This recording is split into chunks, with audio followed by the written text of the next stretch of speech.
Welcome, everybody, here to episode 33 of the Off the Wall Hockey Show. It's a hockey show for hockey fans, part of the Steel Flyers All Sports Network. We want to thank you so much for listening in here tonight and watching. And as you can see, Steel, per usual, my co-host for tonight's show here, as we are now 33 episodes in.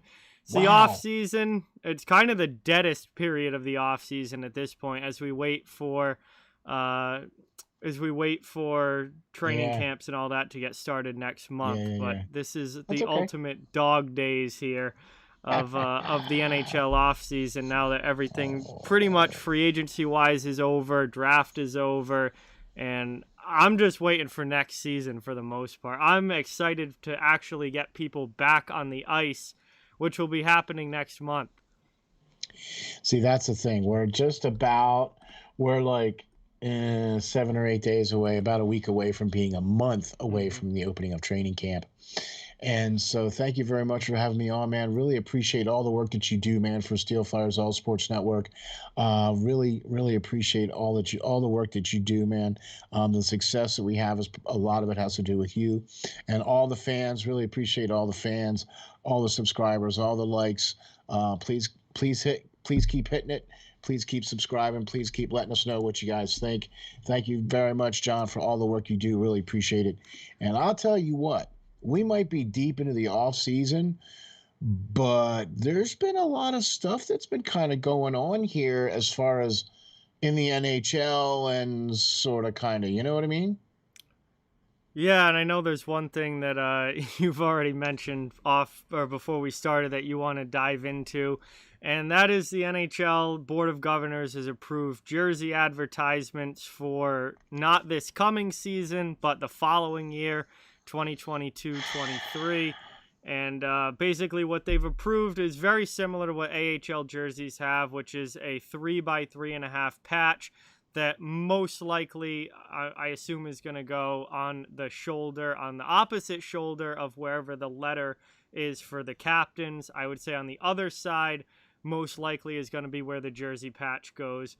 And again, that's very similar to what they have in the AHL, where they've had jersey ads in the AHL for a number of years now. Last year, we got the helmet ads, which honestly, I didn't really mind at all, and really didn't even notice over the course of the season. I just got so used to them that I didn't even notice it anymore.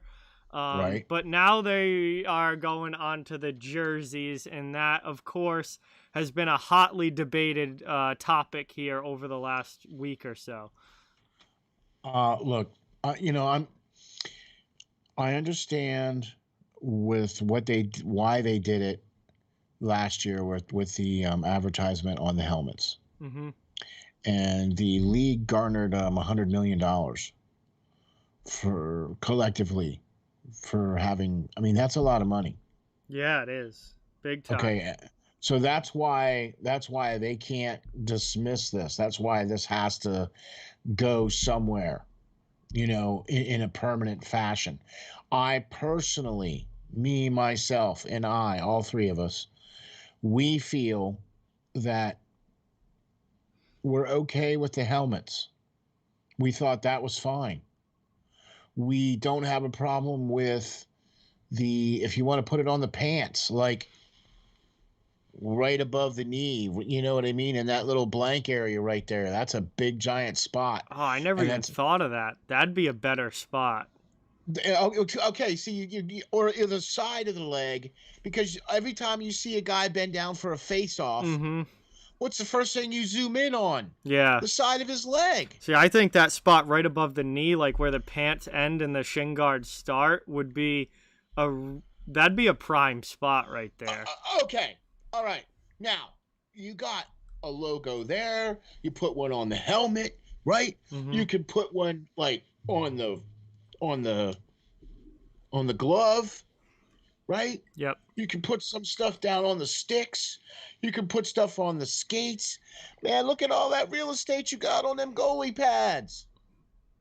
Yep. What? You could cover that thing. You could make it look like a NASCAR. Oh, see, I would not want to ruin goalie pads. Okay. Oh, all right. So you don't want to ruin goalie pads. They get utterly ruined throughout the season. They change them out sometimes 2-3 times a year. Yeah, but But these guys yet, have such but cool yet designs now. you want to see the big corporate logo on the front of the jersey right there. No.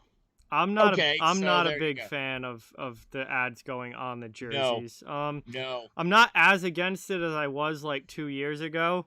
Mostly because of the limit on the size that they have. Now, obviously, this is opening up a big can of worms that you give Ooh. them an inch and all of a sudden the whole jersey is going to look like the side of a NASCAR. That See. would be that to me would be a big problem. I didn't mind the helmets at all. I did not mind the helmets at all, and I literally stopped noticing that there was even ads on the helmets by like midway through last year. No, because each team had a different Yeah, had a every different team had a sponsor. different sponsor, but I didn't Yeah. even notice them on the helmets by like halfway through last year. I was just like, I got so used to it that it didn't matter. Okay. Um, Jerseys, I've been much more against putting ads on the actual jerseys. I'm not a fan of that. I I mean, obviously, it's going to make them a ton of money, and that's why they're doing this. It's a huge revenue boost here. They're going to probably get more for a jersey ad than they will for a helmet ad. So whatever they made last year for helmets, they're going to make even more this or next year, putting them on jerseys. It's obviously an ad, or it's obviously a money boost thing here, and trying to just generate more revenue. I don't. If it's a 3x3.5 patch, I don't think it's gonna be a huge deal. But my problem is that they're gonna start with a 3x3.5 patch, and then they're gonna allow two, and then they're gonna allow the patches to get bigger. And next thing you know, you're gonna have European hockey jerseys, which are literally just covered in ads, and I don't want that. I am very See what much that is? against that. See what that is? Yeah. That's a post-it note. Yep. That's 3x3 right there, buddy. Put that on your shoulder. Let's see how big these are gonna be. Wait, let me double check. I want to double check to make sure that this is as duly noted. It is. All right. Mm-hmm. Yeah, that's I think where they're gonna go is right there. Yeah, no, I'm with you. I'm pretty sure that I'm pretty guaranteed sure that's where they're gonna bloody go. But I don't want to see the arches there. I don't want to see, you know, I don't want to see some corporate logo there Wells on the Fargo or TD Bank or Bell or give me another whatever. Scotia Bank, another Canadian one. Like Whatever. Look, if you want to do that, put that on. I mean, I don't know. I like your idea of the pants. Yeah. Like put it right above the knee. That's like an open spot that is pretty like that's just a solid color, just an open area of solid color for every single team. Every team has, and every time you zoom in on a player, you see that those two big giant gaps. Yeah. Right there between where the jersey ends and where their socks start. Mm-hmm. No, right? I agree. Yeah, I think that'd be a much better spot. Well, that'd be a better spot for those of us that don't want them on the jerseys, and like that would be a great compromise spot. Like, obviously, if the NHL can sell ad space, they're gonna sell ad space because they want the revenue. But to me, like the jersey is the one spot where I don't want it. I don't really care that much about anywhere else except for the jersey. That's what I mean. I'm with you. I don't like it, but it's going to happen, and there's nothing we can do to stop it. Well, if we don't buy the jerseys. I don't think you're going to... You would need a lot of people to not buy the jerseys. All right. So what if there just so happens to be a lot of people that don't buy the jerseys? I don't think there's that many. I don't think there's enough. Hey, I can dream. Yeah, I don't think there's enough old school people that Oh, thanks. Now I'm old school well, I'm now, huh? old school too with most Yeah, things I know. hockey Just wise. messing I'm with you. very old school, but Yeah. I just don't think there's enough people like that think that way and care enough that way to make a big enough difference. I mean, uh, I don't think it's going to have that big of an impact, and I think that the NHL is they're not going to see a drop in jersey sales because of it. As much as I don't like it, um, I just don't think it's going to happen, and that's why I've kind of gotten to a point with it. Once they put the helmets on the ads, or the ads on the helmets last year, I was like, all right, jerseys are coming. There's no stopping this now. It's gonna happen. So I feel like over the last year or so, Yeah. I've kind of just conditioned myself to like be ready for it, and I've I've kind of just accepted it at this point. Like I just throw my hands up. It's like it is what it is because I really don't think there's anything we can do about it. I'm not a fan of it. I just hope that they don't go beyond like the NBA has the same, pretty much the same thing. They have a patch on the shoulder. I don't really notice it that much. The AHL jerseys have had ads for a few years now, and it never was a big deal to me. But my problem is that this is opening up the possibility of it becoming more than just a 3x3 patch Yeah. somewhere You that know, doesn't have a huge impact. But if you start adding multiple or you start making them bigger, it's going to become a serious bad look. see, to me, it's like, do you really want to? It would be like putting it on a helmet, like for football, Mm-hmm. like for NFL. It would be like putting an ad on their helmet. I'm honestly a little surprised that there isn't, to be honest with you. No, the jerseys, I Mm-hmm. actually wouldn't have a problem with putting the ads on the jerseys because in reality there is limited space on football jerseys to put stuff. Mm-hmm. You know what I mean? So most of the time it usually is on the shoulder. Shoulder patch, yeah. Right. So whatever. Okay. I'm good with that. You know what I mean? I don't have or a sleeve. A sleeve patch a lot of times is another thing that they do, especially in football too, Mm-hmm. because it's on the side and that's pretty visible and stuff like that. Yeah. I've also seen where they put little patches on the hip as Yep. well too. I've seen patches there Yep. too. So, look, I'm all for, I knew it was coming as well too when exactly with what you said when you saw it on the helmet, but I would much rather see it go towards the AHL teams. I would much rather the big clubs get that sponsorship and then give it to the AHL team or their affiliates.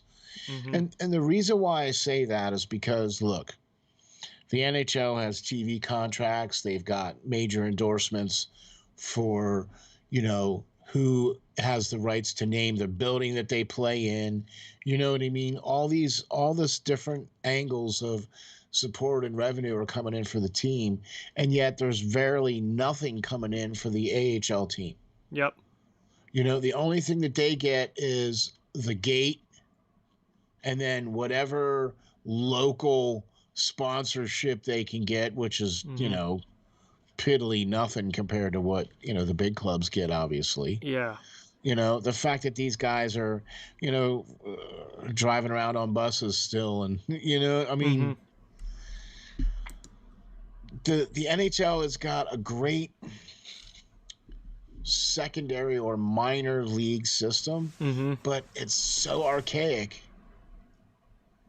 that I can't believe it's still in existence.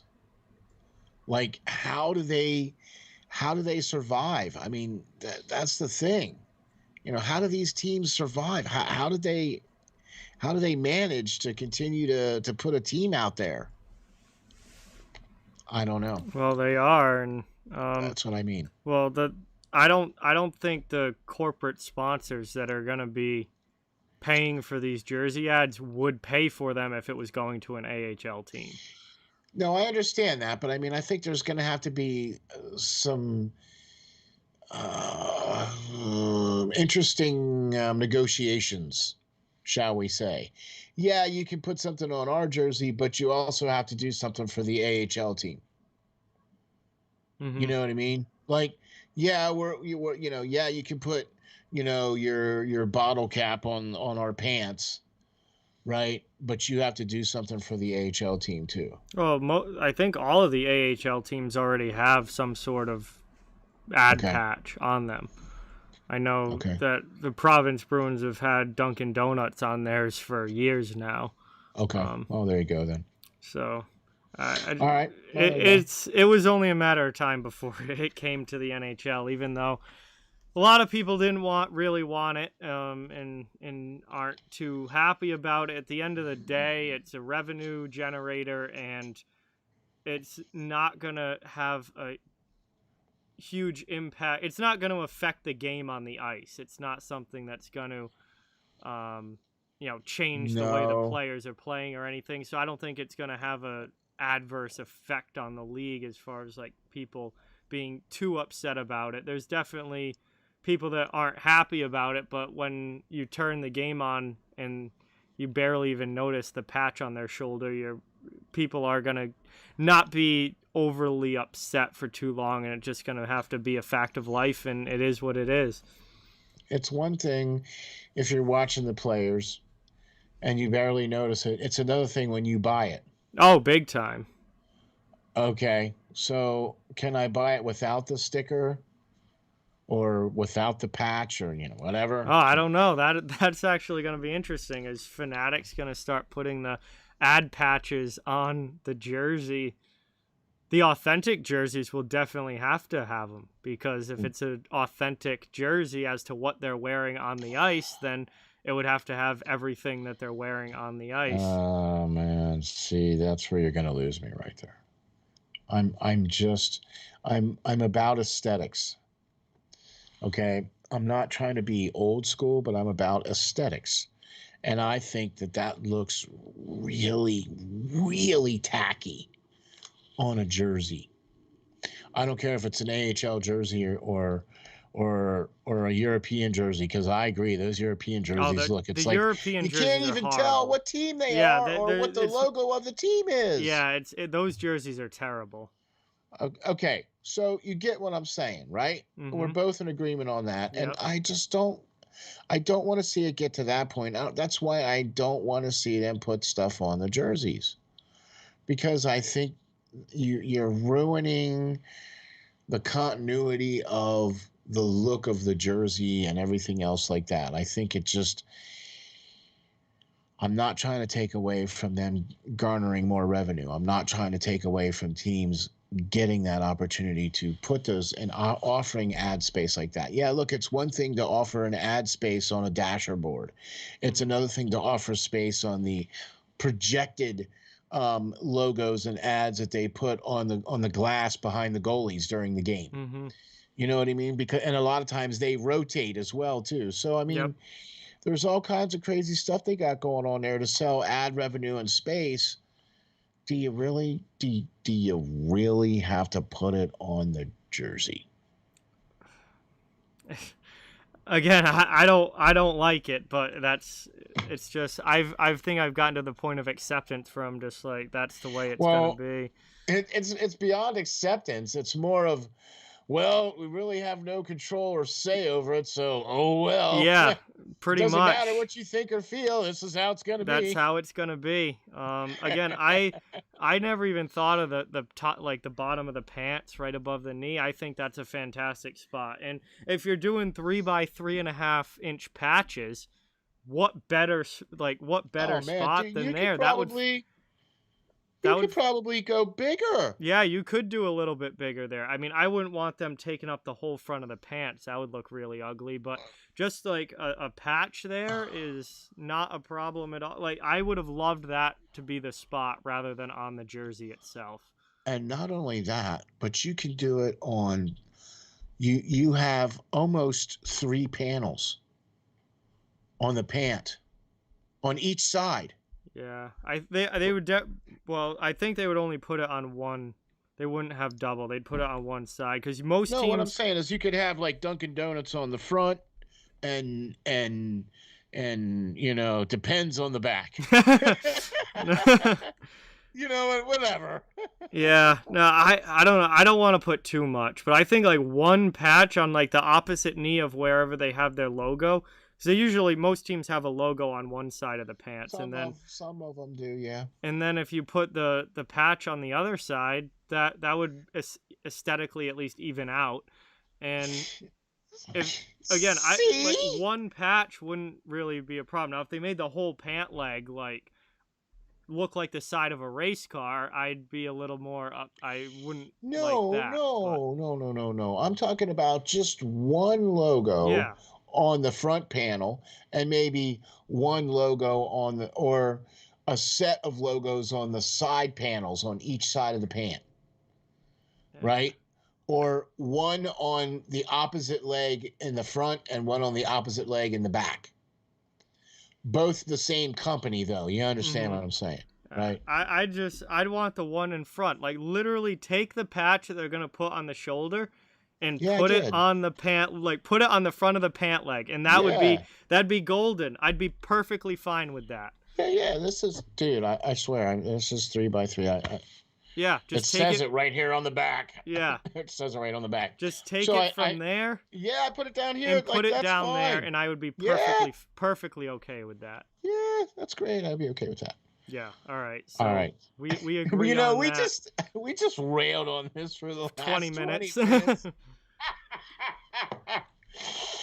All right, I'm sorry. I didn't mean to be on such a huge box on that. You know what I mean? Yeah, no. That was kind of one of the biggest things that came out this week, though, was the jersey patches, the ads, because that definitely got people riled up. The other thing that came out was Arizona. I knew we were gonna get to this. Arizona doesn't have an arena to play in beyond this year, so whoops. Yeah, this was quite interesting. I think it was the city of Glendale just cut off the lease for. Well, they didn't renew the lease. They didn't renew the lease for the Arizona Coyotes to play in Glendale in the arena. So they do not have a home beyond this year, which obviously, of course, as soon as this happened, the first thing that everyone started shouting was, "Where's Arizona moving to?" Now, of course, there's no official word on if they're being relocated. They may not be, and there's no, anything that's known about what's going to happen with this. But the first thing everybody jumps to is, all right, time to relocate the Coyotes. Where are they going?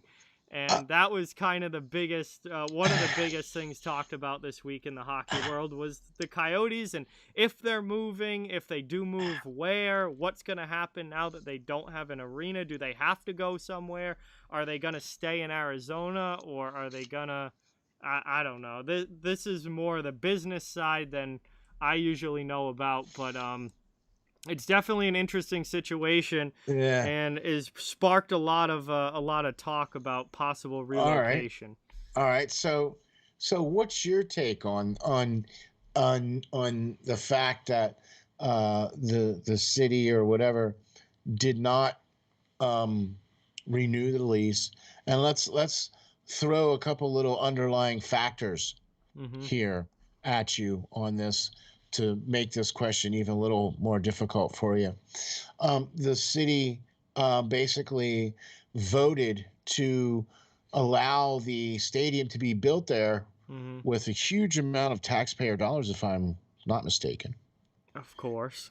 And they changed the team from the Phoenix Coyotes to the Arizona Coyotes, right? And they made this huge complex for the team to play in out in the middle of no bloody where. I mean, okay. I'm so I have relatives boots on the ground there in nearby towns. Okay. Yep. And here's that's what I'm getting at. Okay. So all these things now are piled up onto this team. What is your take on why Glendale or why this is going on here for Arizona? Oh, that I don't know. I know that the Coyotes as an organization are massively in debt, and the league has had to save them multiple times. I don't know what happened with the city and why they're just saying no more, but yeah, I don't know why they just cut the lease or didn't renew the lease and was just like, yeah, no thanks. I'd have to imagine that the financial stability of the organization probably had something to do with it. You know what? I'm gonna roll the bones here a little bit, I guess, and throw out a little couple things here. The fact that all these things happened within the last couple of years, and then all of the turmoil that's happened with the ownership and the last coaching staff before Tockett was there, and all of the hoopla, brouhaha, turmoil that's happened in Arizona leads me down to this conclusion. Arizona don't want hockey. Why do you keep trying to make it work there? Mm-hmm. I mean, I guess I'm just the only one reading the writing here on the wall. Oh, see, now I pulled up an article here. This was definitely financially driven. Yeah. Let's see. There were large debts that the franchise owed as of July 29th. The city had to forego an amount owed from last year that the team never paid. And the Coyotes have not kept up with financial obligations. And there you have it, ladies and gentlemen. So that would be, I guess, why they're leaving. The city's not getting the money that they were supposed to get. The Coyotes as an organization are in massive debt and don't really have any money. And apparently, according to this one, they're planning on going to Tempe, Arizona. Coyotes are leaving Glendale, planning new Tempe venue. Okay, well, so this ought to be interesting to see how this goes. Why would a team gather so much debt? Because, well, they've been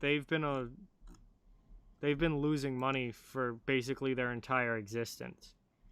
Well, okay. So, but like what I'm saying is this: when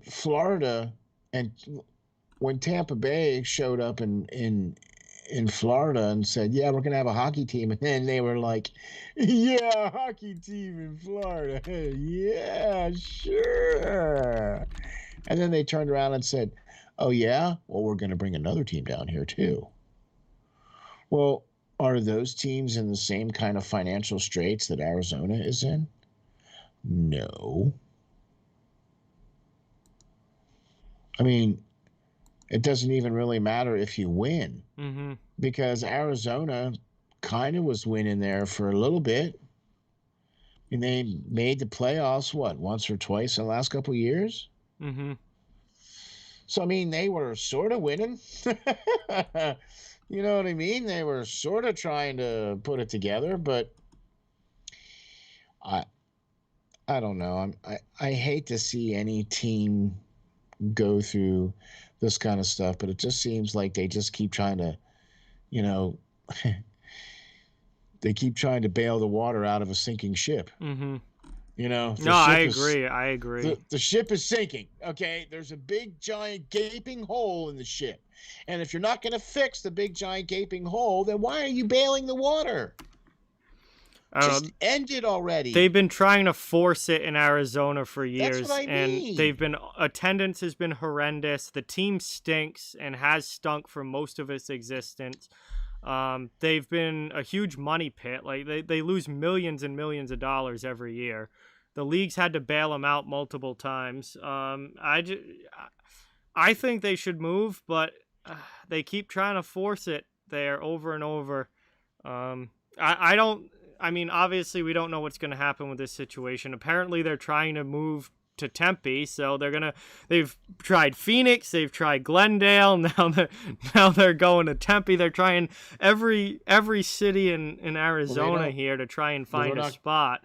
They're not moving very far. Yeah. No, I don't. I don't think long term it's gonna go well. I'd love to see them moved, but it's probably not gonna happen. But All right. just All right. another interesting. So let's sprinkle a little. Let's sprinkle a little magic dust and say that suddenly Arizona was gonna have to be moved. Yep. All right, let's just say that's what's going to happen. If they want to continue to be a franchise, somebody's going to have to buy them somewhere in another city. Yep. Right? Okay. So let's put on our little. Oh, I already know where I want them Let's to go. break out the crack research staff. Wait, hold on. All right. I already know where I want them to go. Okay, where? Houston. Houston, Central Division. They're already in the Central Division, so it doesn't mess up your alignment. Massive rivalry right out of the gate with Dallas. Largest TV market in the United States that does not have an NHL team yet. And there was one Houston? more. Houston is the biggest. Houston has the yeah, man. They have the Houston Texans. Yeah. They do not have a hockey. Well, they have minor. Oh, that's the other thing. Minor hockey. Houston has always supported minor hockey extremely well. ECHL, AHL. Okay. Always been a great supporter of hockey. Massive rivalry with Dallas right out of the gate, just like you're getting with Vancouver and Seattle. With you. Huge TV market. It's the biggest TV market in the U.S. that doesn't have an NHL team in it.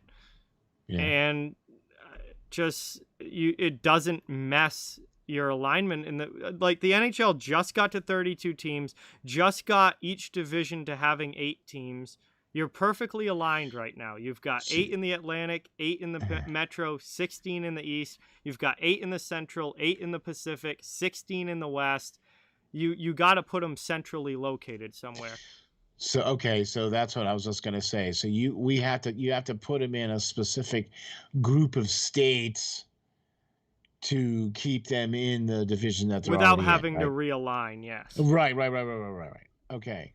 So you picked Houston, right? And I have to tell you, I was gonna go maybe not Houston, but I was gonna either say like Austin. I think maybe might be a spot they could go in Texas. Do they have? No, they don't really have any major. Austin, do Right. they have any teams? I don't think they do. No. They might have a roller derby team. Yeah, no, they don't have any Big Four sports teams. No. No, they don't have anything Big Four. No. They don't have anything Big Four. The only thing they have down there is the COTA, is the Circuit of the Americas for Formula One.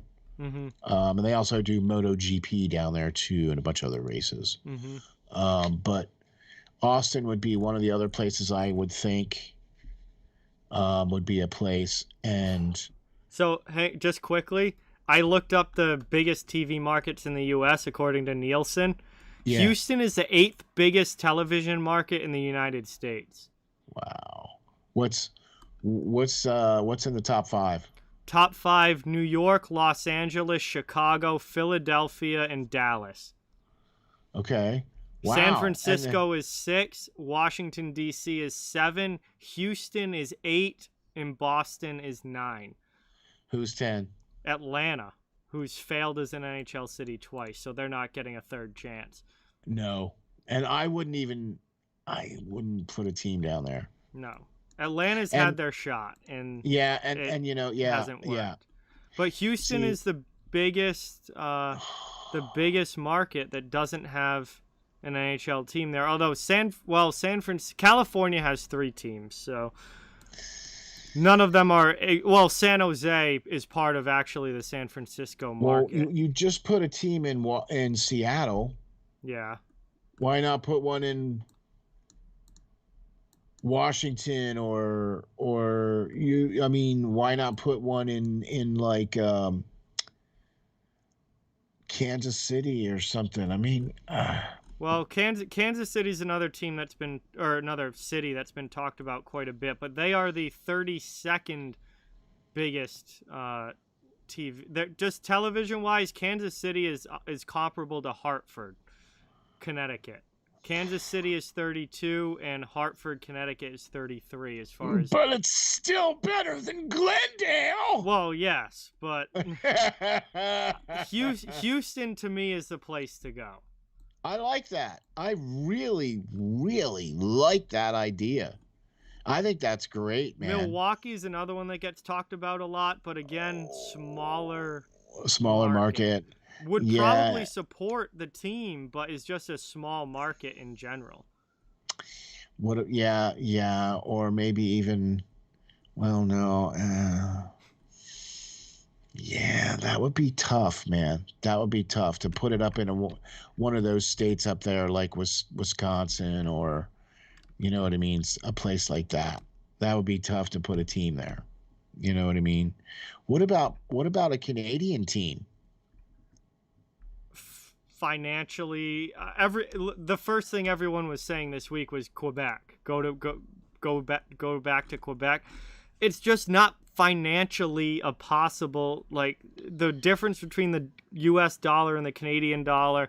You've got way higher taxes in Canada. If you were to go back to Quebec, that's already, that market isn't big enough. Everyone there is already Montreal Canadian fans. Like, it just financially isn't going to work. What everyone has been saying for years. They want Quebec back. They left for a reason. It's not financially going to work. It's the same thing with Hartford. Everyone wants the Whalers back. It's financially not possible. It's not a big enough market to sustain an NHL team in this big money climate that we have now. If you don't have a big enough market, television-wise, city-wise, with just number of people, you're not going to survive with the millions and millions, hundreds of millions of dollars that you need to survive nowadays. Hartford's not coming back. Quebec is not coming back. These smaller markets are not coming back anytime soon. It's just a fact. As much as you want them back, they're not coming back. I agree. And that's kind of, unfortunately, that's the way it's going to have to be, because that's the nature of the business. It's going to have to be. It all comes down to money. And it has to come down to a city and an area and a place that can support this type of financial, commitment, output, whatever the case is, because it's no joke when you put a hockey team in your city. No. You know what I mean? Like what about, they used to have a team in Indianapolis. I know it's not the biggest market, but it keeps them in the central, and keeps them, kind of western. That's why I'm saying, and more, instead of Quebec, maybe a team more western Canada. Do you know what I'm saying? They're pretty much out of cities as far as Western Canada goes. That's what I mean. So there aren't many major cities in Western Canada. In Edmonton, Winnipeg, Calgary, Vancouver, they've got teams. I mean, you don't have big population hubs out there. Well, there you have it. You just financially can't do it. So if the cards had to be played and they had to do it, I think, John, you're the man. Houston would be my top choice. Milwaukee would be my number 2. I like that idea too. Or maybe somewhere. What do you think about, see, I can't even say those states either, because you can't say like Kentucky. You can't really say Missouri. You can't really say, because I don't know. That's a tough. Kansas City's that's a tough sell. Kansas City's had a team before, but they didn't make it. And you've got the Blues already in Missouri and St. Louis, so there'd be competition there. As far as, where at least in Texas is a huge state. Dallas and Houston are far enough apart to where you're not on top of each other, at least. And again, the natural rivalry there, I think, would be incredible for the league. Yeah. I mean, That's I would have to say that's where I would say let's make them the Houston Coyotes or whatever. The Houston whatevers. Yeah, That they would need to rebrand and come up with their also own doing thing. business as the Coyotes. Whatever. So I like that though. I like that idea. I like that idea of moving them because I don't think they're gonna try again. They can only force it for so long in Well, how much more? I mean, they've been forcing it now for well, how long has Arizona been in the league now? Over 10 years. over It's 20 been now. 20, right? They're at 20 or 25 now. I think they're at 20. Well, yeah, They because came in. Did they come in right originally when the Minnesota came in? when they originally came in, let's see, when did Winnipeg move? 1996. Okay. Yeah, Winnipeg played it. Well, the original Winnipeg Jets played in the NHL from 1972 to 1996. Then they moved to Phoenix in 1996. And then let's see, when did they move from Phoenix to 2013? They moved from Phoenix and became to Glendale and became the Arizona Coyotes and have been since 2013. So we're nigh on 10 years. Uh, they're being the Arizona Cardinals or Coyotes. Yeah, it was almost 10 years of them being Arizona after being Phoenix for almost 10 years. So, Yeah. Okay, so that means that we're 3 years shy of 20 years then being in Arizona. I think after that, I think it's time to either hang it up or give up or move them on. oh, yeah, no, I agree. I mean, I just don't think long term that they're going to work out in Arizona. They've been there 1996, 2016 was 20, so 25 years. They've been there 25 years, and the financial situation hasn't really gotten any better to the point now where they don't have an arena to play in after this season. And they've been to the playoffs less than the number of fingers I have on this hand, Yeah, no, right? they've not been a very good team. They had their magical run, 2013 Couple years ago. playoffs, Yeah. Yeah. Yeah. 2012. Yeah. Shoot, I forget the year. Something like that. But that was it, though. I think it That was was it. Yeah, I think it was 2013, but when Mike Smith actually took them deep into the playoffs. But that was Yeah. pretty much it. And I mean, they've been Yeah. terrible for the last few years. So, I'll tell you what, though. I think that's another underlying story for going into this season. You know what I mean? Going to be very intriguing to check in on this story here in about 6 months and see where things are after 6 months. yeah, definitely. I mean, they're going to You have know to what I figure mean? something out here. Something. One of the other things too, I think we need to talk about as well too is today it was announced that the King King Henrik Henrik. Lundqvist Yes. has called it a career. I mean, after the years that he gave to New York and all of the games that he gave to New York, the writing was on the wall when last year he was diagnosed with a heart condition Yeah. that required him to have open heart surgery. And he was able to, have the surgery and completely recover from the surgery. And that's great. And congratulations and power to you, bro. You get to, not many people get to have second chance, and you get to have a second chance. And I hope you get to do something good. And unfortunately, it's not going to be with a goalie mask on. But, huge props to King Lundqvist, man. I'll tell you what, you were one of the toughest goalies to play with as a Philadelphia Flyer fan. And as a hockey fan, you had all the angles covered. you were one of the toughest guys to play. If there was no way we were getting past the Lundqvist wall, Mm-hmm. I mean, when you were on a roll, man, he would just stay on a roll, and you just couldn't get anything by him.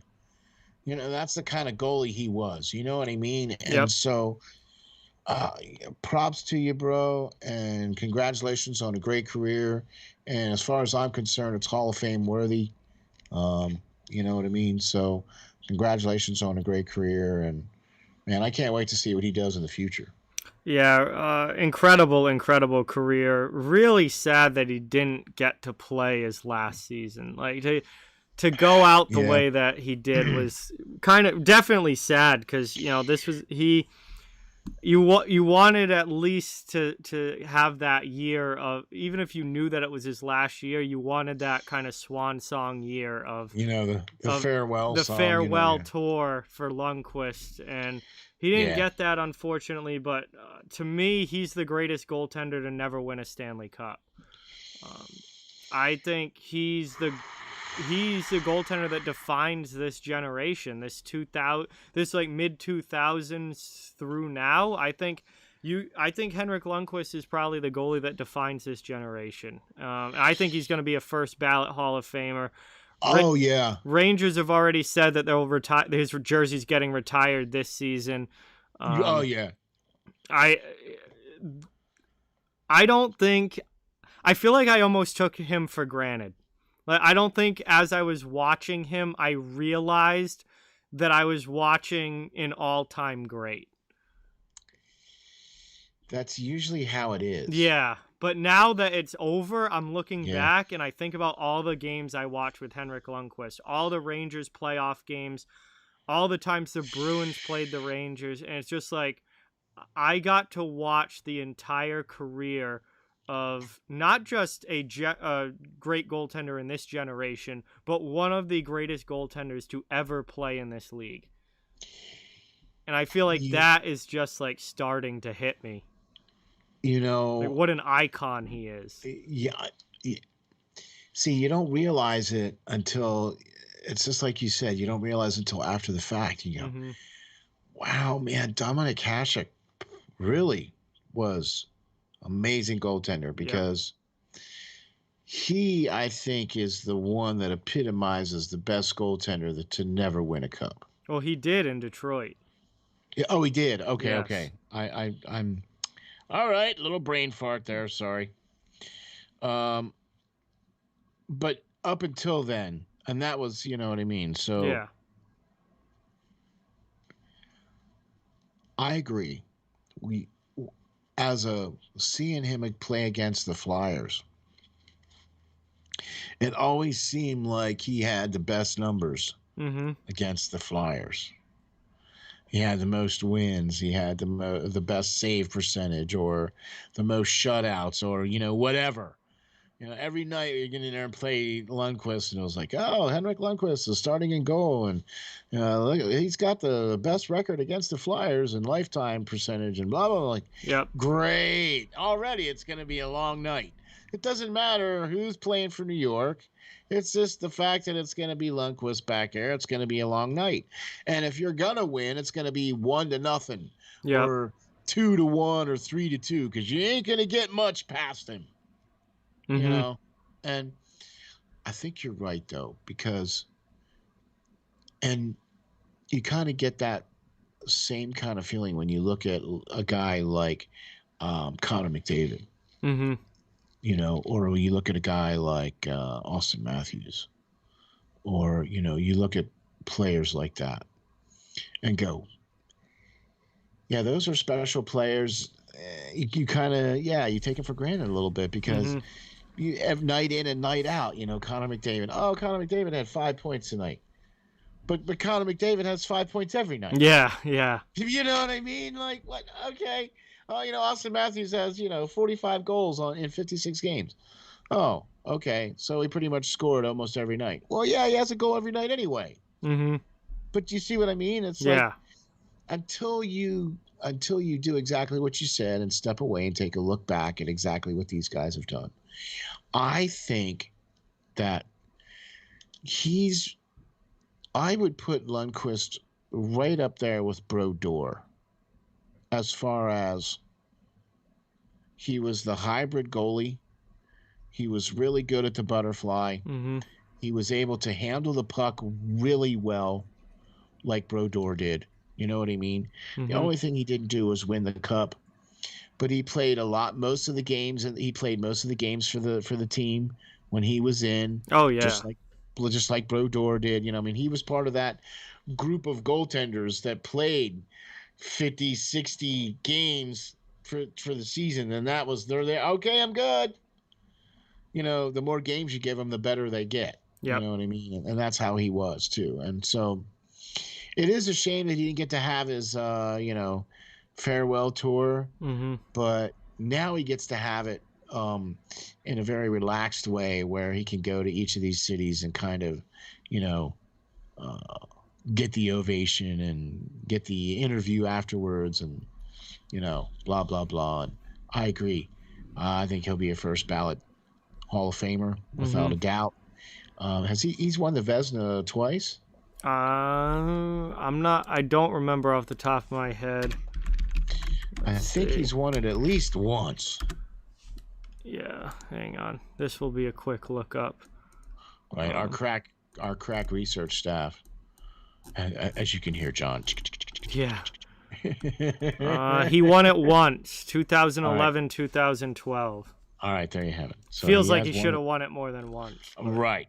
Okay, but for not winning a Stanley Cup and winning the Vezina once, you know what I mean. But his save percentage is up there. His he has goals a 918 career save percentage. I mean, come and on. And a 2.43 career goals against average. He gave up less than 2.5 goals per game. And he played for how many years? 15 seasons. 15 starting seasons, and then he left New York to go to Washington, and then he never played after that. I didn't count last year because he didn't play a game. Right. So 15 seasons still. 15 seasons at that high of a level. Like, he never dropped off. You know what I mean? There was no real drop-off with him for the most part. I mean, yeah, towards the end there, he wasn't playing as many games, but I think it was because of his condition. And the team, his last year with the Rangers weren't a very good team. That would be putting it mildly. Yeah, they were not a very good team. They were still very much rebuilding at that point. Exactly. So, but go ahead. I'm just trying to think of like goaltenders that could go along with him as kind of defining this post-lockout 2005 to present generation. And the two guys that come to mind for me are Henrik Lundqvist and Marc-Andre Fleury. And then somewhat Carey Price, but Price didn't do it. Price didn't do it for as long as those two.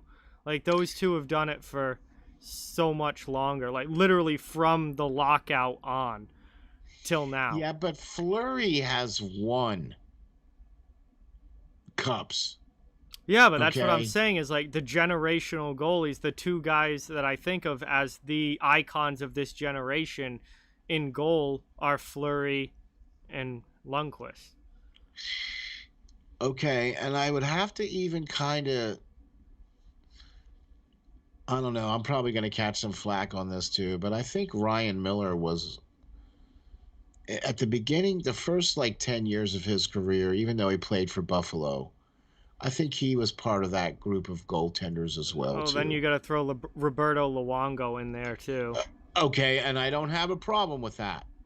Okay, I really don't, because I think Luongo, I wouldn't have mind having him on my team. Would have you? No, he was definitely a real superstar in net as well. But of all four of those guys, Lundqvist to me is the best.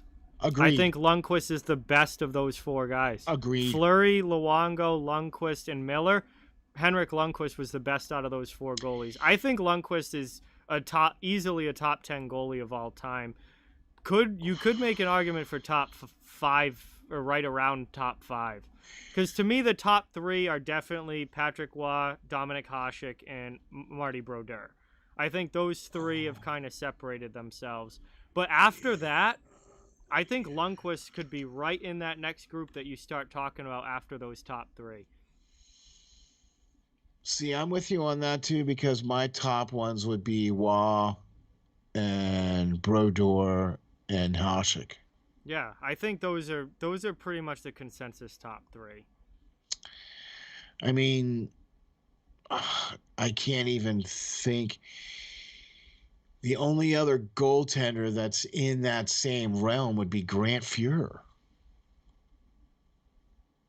And and it's tough to. And he's in the Hall of Fame. Well, so... yeah, no, but of course, but he's. I don't know, maybe because. But you see what I'm going, though. Yeah, no, but Fuhrer's tough to gate. Like, he's tough to compare to the goalies that kind of were that next group after, because the game changed so much. It's like when Grant Fuhrer was playing, if you had a goals against average of 3, like, that wasn't bad. Like, that. Right. Everyone was scoring like 6 goals a game in the 80s, but when you got into the 90s and the goals against went down, you started seeing goal against averages, at, low 2s, all of a sudden a goals against average of 3 is not good. Like, if you have a goals against of 3 now, you're a huge disappointment. You're looking like Sergei Bobrovsky there.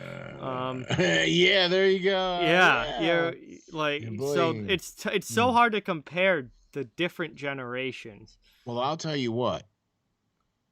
I agree with you 100%. I would put Lundqvist in there with the Waughs and the Brodeurs and the Haseks. I would absolutely put him in there with that group. Yeah. Okay. All time, I'd say he's somewhere between 5 and 10, and you could make an argument for pretty much any of those positions. Yeah, I'm not putting him number 1 by any stretch of the word. No. But when you can start to say that he's going to be a first ballot Hall of Famer. Which he absolutely will be. Okay, so that already puts you in rarefied air. You see where I'm going, though, right? Yeah. Of those goalies that we mentioned, I believe Brodeur was a first ballot Hall of Famer. I believe that Patrick Waugh was a first ballot Hall of Famer. And if I'm not mistaken, I believe that Dominic Hasek was also a first ballot Hall of Famer too. Mm-hmm. I mean, that's rarefied air. You don't get a lot of that. That's tough to do. That's you got to be really, really, really good to be in that consideration. Absolutely. I mean? And I'm looking at his playoff stats now, because obviously the big knock against Lundqvist is that he never won a cup, and the playoff success wasn't there. He has a career save percentage of .921 in the playoffs. When the Rangers lost, it was not because of Henrik Lundqvist. 2007, the Rangers lost in the second round. Lundqvist had a .924 save percentage and a 2.07 goals against in the postseason that year. Well, man, it certainly wasn't because he wasn't doing his job. No, there are multiple that are kind of just insane like that. Now, 2008, it dropped to a .909. Still had a 2.57 goals against, which is perfectly acceptable. In the playoffs. 2009 was a bit of a down year. They lost in the first round in 7 games. He only had a .908 save percentage and gave up 3 goals per game, so that wasn't a great year. But he came back 2011. The Rangers lost in 5 games in 2011 in the first round. He had a 2.26 goals against and a .917 save percentage. And they still lost in 5 games. That is not because of your goaltender. Clearly not because of your goaltender. Oh my gosh, dude. Are you serious? 2012. He played 20 games in the playoffs in 2012.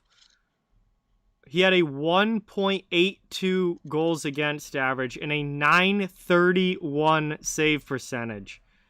Well, they didn't make it out of the second round. No, they lost in the conference finals to the Okay. Devils. Oh, okay. That was the year they lost to New Jersey in the conference finals. He had a .931 save percentage and a 1.82 goals against. He is not the reason the Rangers didn't win the cup that year. The year that they went to the Stanley Cup Finals, 2014, this was his shot. This was his closest he ever got to the cup.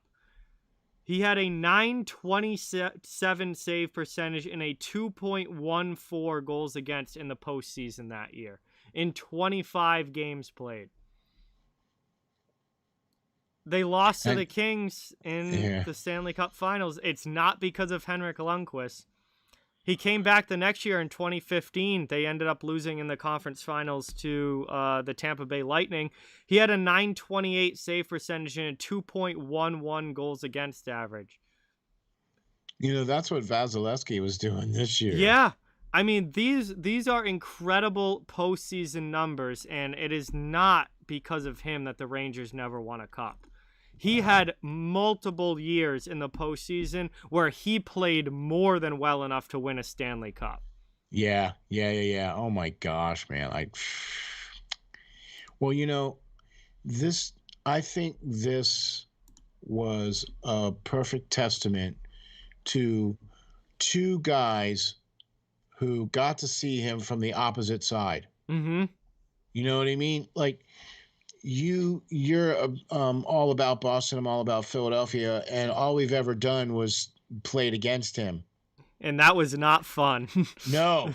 And all we've ever had him was as an adversary. Mm-hmm. And it was always like, who's in net tonight? Henrik Lundqvist. Oh, great.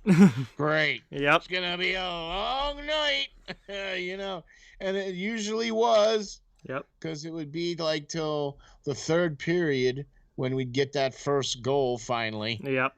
You know, and it wasn't because of anything that any of our players did. It was because a mistake that was made by the Rangers that trickled in behind him. Yep. You know, it wasn't even us scoring. It was him, you know, whatever. That's the other thing, too. The fact that he played on not the best teams.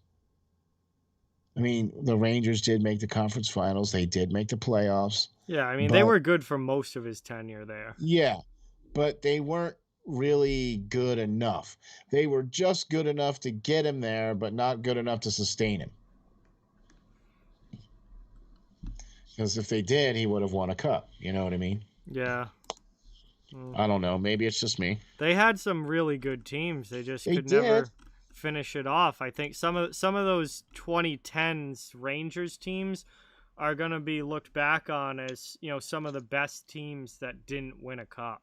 Yeah. Because they had some awesome years, but just always something, they came up a little bit short, whether it was the conference finals, which happened a few times, or whether it was, you know, the Stanley Cup finals in 2014 where they ran into LA. It just never happened for them, but it certainly wasn't for lack of trying or lack of ability on Lundqvist's part. Yeah, it was definitely not Lundqvist's fault. That's some of the numbers that he put up in the postseason were just unbelievable. And see, that was the thing that really set him apart, was that he almost was a different goalie in the playoffs. Like, you really thought he was shutting it down during the regular season. All you have to do, look, you rattled off all of those numbers. All those are playoff numbers. Mm-hmm. Okay?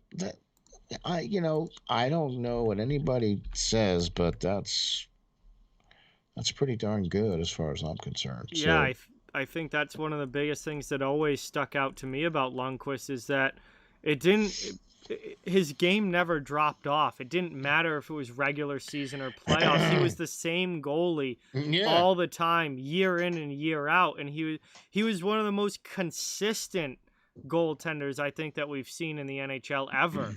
Just consistently great all the time, especially during his prime years. And his last couple years, he did drop off a little bit. And the Rangers as a team certainly dropped off a little bit. But he was in his mid-30s easily by that point. And Yeah, during, yeah. like, the prime Henrik Lundqvist years, especially that, like, those, like, 10 years from when he was, like, 24, 25 to when he was 34, 35, I don't think I can't think of a more consistently great goaltender year in and year out. That played during that era, no. There's a goalie that you could compare now.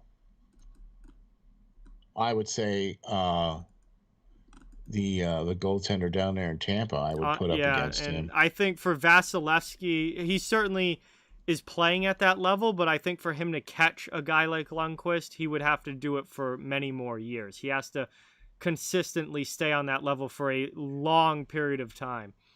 Well, we've seen goalies. He's already got the Vezina. He he's does. already got 2 cups. He's certainly on track to be one of the greatest ever, but he's still only 26 or 27 years old. Like, he's got to sustain that well into his 30s to match what the all-time greats have been able to do. Needs like another 9 more years. Oh, by the way, you need to play like this for another 9 more years. Yeah, I think that's one of the things that separates someone like Lundqvist versus some of the more like flash in the pan type goalies, where we've seen certain goaltenders come out and be really, really good for a 2 or 3 year stretch where they may be the best goalie in the league, but sustaining that for such a long period of time, I think, is really what kind of separates these, great guys who had great years in their careers versus guys who are all-time legendary great goaltenders. Those are the ones that can sustain it over a decade. And Lundqvist certainly had no problem doing that. Agreed. And so is it the same rule with once you retire from the NHL, you have to be retired for 5 years? I think it's 3 in the NHL. All right. I can look that up quick. I think it's a 3-year waiting period, but right. There is a short waiting period that a few players have had waived, but for most players there is a waiting period. It's a 3-year waiting period for the NHL. And guys like Gretzky and Lemieux and like the all-timers have had that waived and have been immediately inducted. But for most players, it's a 3-year wait. So Lundqvist would be, let's see, he's retiring now in the summer of 2021. 22. So summer of 2024 or whenever they do the... Yeah, so I think he would be eligible for class of 2025, I think. Yes, because he would be eligible in 2024. That would be his 3 years. Yeah, so it would either be a class of 2024 or 2025 that Lundqvist would be eligible, and I think he's going to be a no-brainer immediately into the Hall of Fame. I agree, 100%. Can't even... And wouldn't even have a problem with that, too, and would be a great salute to him, and congratulations to a great career. Incredible. And, I mean, gosh, man, jeez. I would have loved to have had him on my team. Absolutely. I don't know about you, but absolutely. Speaking of guys retiring and stuff, I just wanted to quickly mention the Pronger jersey retirement. Oh, yeah, that was another thing announced today. Yeah, and, that's an interesting one. As a Philadelphia Flyers fan, I got a chance to watch Pronger play. You missed his prime, though, unfortunately. Yes. Although his first year with Philly was really good. Wow. Yeah. 55 points plus 22. Yeah. Wow. Yeah, named captain. Oh yeah. And so yeah, when Chris Pronger was brought in, that's when I knew that Philadelphia was serious to try to win a cup. And I never saw a player like Chris Pronger play. And I'll tell you what, I was watching the game when he got hit with the puck. Yeah. And I never, we've been watching, I've been watching hockey for over 25 years. Mm-hmm. right? I mean, I've been to probably 30 odd games. I've watched hundreds of games for 20 some odd years, and never once did I ever hear a player scream out in pain Yep. from getting hit by a puck. Did I ever hear? I mean, I saw LaPerriere get just when the puck hit him, it Yep. just, I mean, and then I saw Jeremy Roenick just get opened up. Yep. And those guys didn't say it. There was not a peep. But when Pronger got hit and he screamed out, I mean, the audience, the stadium, and everything was just silent. Mm-hmm.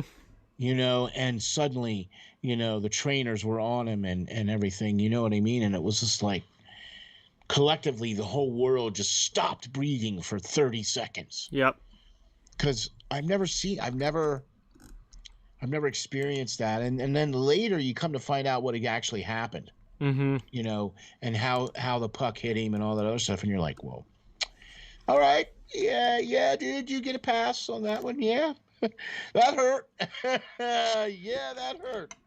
Because, oh my gosh, the damage that it did to his orbital bone structure in his face and everything. And it caused him to have a vertigo and all kinds of other issues. Now he has to wear glasses. And I mean,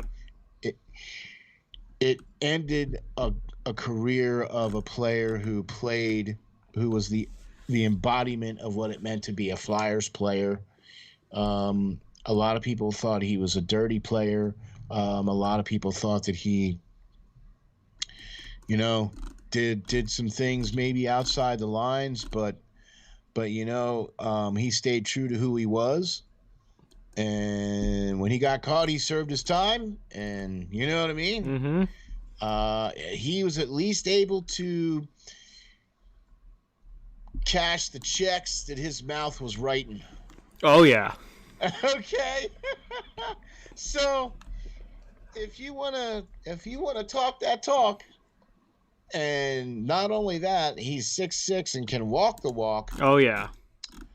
Big props to you, bro. You know what I mean? I got no problems with that at all, none. And I'm excited to see him get all the best and all the accolades that he can, because he was one of the preeminent defensemen of that era that was able to shut guys down. Yep. And was able to quarterback the power play, was able to slow the game down, was able to just let the game come to him. He controlled the pace. You know what I mean? Those guys don't come along very often. Yeah, absolutely. I feel like I didn't fully realize how great Chris Pronger was. 'Cause again, I mostly remember more towards the end of his career. Yeah. And very, very unfortunate the way that he went out with that nasty eye injury, because I think he still had a few more really good seasons left. Oh, without a doubt. Easily. Yeah. I would have said, yeah. And I was kind of, when I first saw the headline that St. Louis was retiring Pronger's number, I was kind of like, wait, the Blues? Because I don't like, when I think of Chris Pronger, I think of the first team that comes to mind for me is the Anaheim Ducks. 2007 Stanley Cup. He was only in Anaheim for 3 seasons, but to me, like, when I think of Pronger, I think of Anaheim, the Stanley Cup in 07, him, being, along with Scott Niedermayer, being, the anchors of that decor. I didn't realize that Pronger played in St. Louis for as long as he did. He played almost a decade with the Blues. 9 seasons. 9 seasons, yeah. Okay. With St. Louis. That's who drafted him. Hartford actually drafted him. Oh, yeah, Hartford did. Okay. Back in 1993. He played 2 years with Hartford and then went to the Blues in 95-96 and played with the Blues all the way up until the lockout. And then played 1 year with the Oilers in the first year post-lockout, and then went to Anaheim for 3 years, and then Philly for 3 years, and obviously things got cut short in Philadelphia.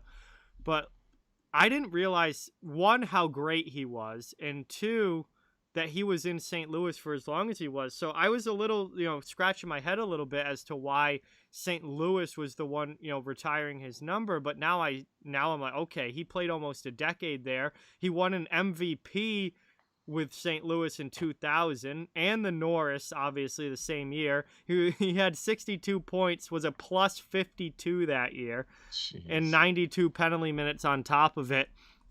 And to me, one of the most impressive things about Chris Pronger was that he was one of the few big defensemen, Zdeno Chara is the other one that comes to mind, that was able to play pre-lockout in 2005 in the clutch and grab, slow, physical hockey era, and then come out of the lockout in the quote-unquote new NHL and still adjust his game to be just as good as he was beforehand. Great point. And be able to, still be an elite defenseman with all the rule changes and all the new stuff that happened.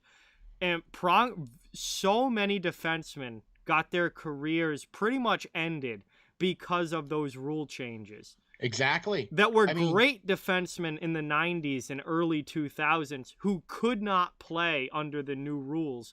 Pronger was one of those guys that was able to adjust his game and fit into the new NHL. And Zdeno Chara is the other one who was able to make enough adjustments to be able to play in both eras at an extremely high level. And that, to me, like, Pronger jumps out as an all-time great for that. That was a great point too, man, because that goes to show you the level that Pronger played at, the type of player that he was. That, that's exactly right, man. That post lockout with all those new rule changes, I mean, it was suddenly it was all about, letting them score. Yeah. It became a speed game, and it was you couldn't clutch and grab, you couldn't hook, you couldn't interfere like you used to be able to. They were trying to add offense to the game, which has been very successful over the past 15 years. We now have 100-point scorers again, which went away for a while. True. And it took a while to build back up to that.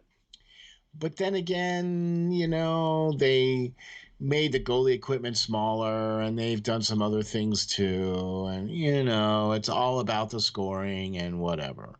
But the fact that Chris Pronger was able to come in, adjust his game, still play at that high level, and still not take anybody's guff. Yep. Right? I mean, if you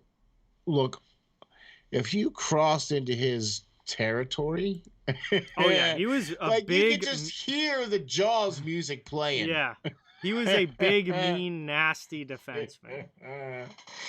If you just swam into his little part of the pool, you could just hear the dun dun. Yep. Dun, dun, dun. You can hear he's coming. You know what I mean? That's the beauty of being able to, even in his later years, he was just so smooth about it and so nonchalant about it, and he was just always in the right place at the right time, and he just calmed everything down when the puck was on his stick. And watching a player like that, that's very special. I can't even imagine what it would have been like playing against him in his prime and how nasty and tough and strong he was. And I mean, the guy didn't have any problem with throwing the fists around either. Yep. I mean, yeah, he had has a lot of penalty minutes. Over 1,500 career penalty minutes. I mean, that's a guy that drops the gloves. Yeah, he was a true two-way defenseman. Agreed. And I'm glad he's getting some just due here. You know what I mean? He was one of those. He was the preeminent defenseman of his era. Yeah, he definitely was an all-timer for sure. For sure. Well, I'll tell you what, man. I think we got a lot of stuff covered for this one. What do you think? Yeah, definitely. We always seem to find the coolest stuff to talk about. There's always stuff to talk about. I mean, we're so deep into the off season. I mean, I We weren't think even planning we're this. we're split. That's what I mean. We didn't even plan this show. We just hit go live and talked. I mean, come on. But that goes to show you the level of your professionalism, sir, Well, and how all I have to do is feed off of you, man, and it's all good, right? it takes a great co-host to make that work. Oh, now. John, look, this every time we do this, man, I think it gets better. Mm-hmm. And I can't wait to see how far we can take this. And I can't wait until this season starts, man, because I am chomping at the bit. Yeah, me too. I feel like I've gotten like that off-season break. I'm like, okay, I got some downtime a little bit. Things have slowed down. Now I'm like, vacation. all right, I'm ready. Like, can we have hockey again now? Like, I cannot wait for training camps to open. I can't wait to watch a preseason game and be bored halfway through, but it's okay because at least there's hockey on. Hockey. That's what I'm going through with football right now is I'll watch the first quarter of a preseason game and be really happy, and then I'll be like, all right, this isn't keeping my interest. Can the actual games please start now? Yeah. So it'll be hockey here sooner rather than later, which is great. It will be. And hopefully we can get some football out of you to kind of tide you over a little bit. So we'll try to do some of that for you. What do you think? Perfect. There you go. Sounds good, bro. Okay, everybody. Right, episode 33, the Off the Wall Hockey Show. Hockey show for hockey fans, part of the Steel Flyers All Sports Network. Thank you guys all so much for watching. Thank you to Steel for being on as always. It's another great show here as the offseason rolls along. Obviously, every week that goes by, we get 1 week closer to the NHL starting up again. We are almost to the end of August here. We're late in August. We've got training camp starting in September. We've got preseason games starting in September. And we've got rookie tournaments happening again, and prospect showcases, which obviously did not happen last year during the offseason because of everything that was going on. A few teams have already announced where their rookies are going to be going and what they're going to be playing in and whatnot. So full season. If I have a chance, 82 games. Yeah, full season coming up. If I have a chance to catch any of these prospect tournaments, I know sometimes the teams stream the games on Twitter and stuff. If I can check out any of those, I'm going to be all over that because I'm with you. I want to see puck dropped players playing hockey, and really excited for this season coming up. For sure. I can't wait for it either. John, you are the man. If you're not following Off the Wall Hockey, you are missing out because John's got it going. John's got it covered. Covers the entire NHL, even though he's a huge Boston fan. He's the great GOAT. That's what we call him. So check him out, follow him. And you can also check him out on Steel Flyers at steelflyers.com/links/Off the Wall Hockey. So check him out and follow him, man, for sure. Hey, thank you. Thank you, everybody, again for watching. Have a great night. Have a great weekend. And we'll be talking to you soon. That's going to do it for episode 33. We'll see you very soon for episode 34. Thanks, guys. Thank you.